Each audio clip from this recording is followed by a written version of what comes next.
I refused to see my boyfriend after he ghosted me for weeks, but then he showed up.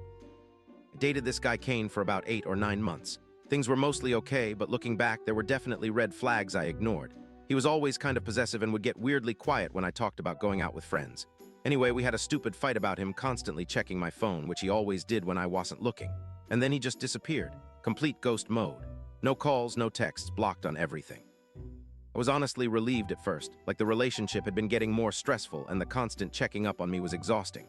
But after 2 weeks of silence, I started to worry something had happened to him. I even called hospitals, which makes me feel like such an idiot now. After he ghosted, I went to this house party at my friend Nora's place.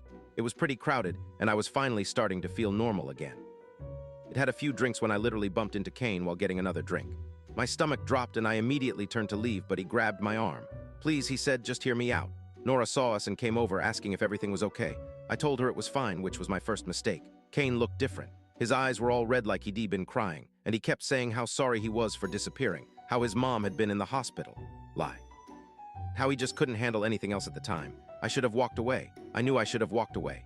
But after a few more drinks and an hour of him apologizing and seeming genuinely remorseful, I stupidly agreed to let him drive me home.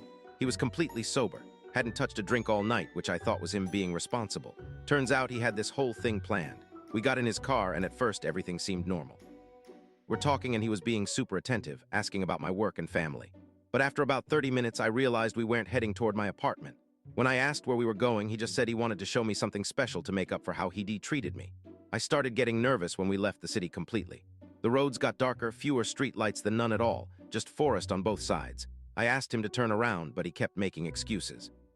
"It's just a little further or y'all love it when you see it."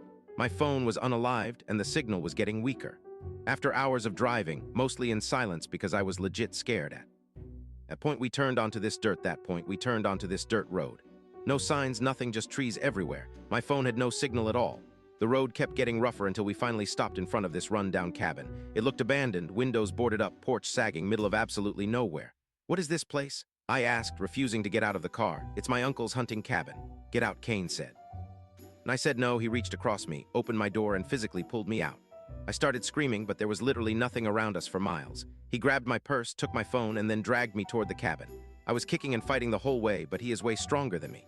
Inside was dark,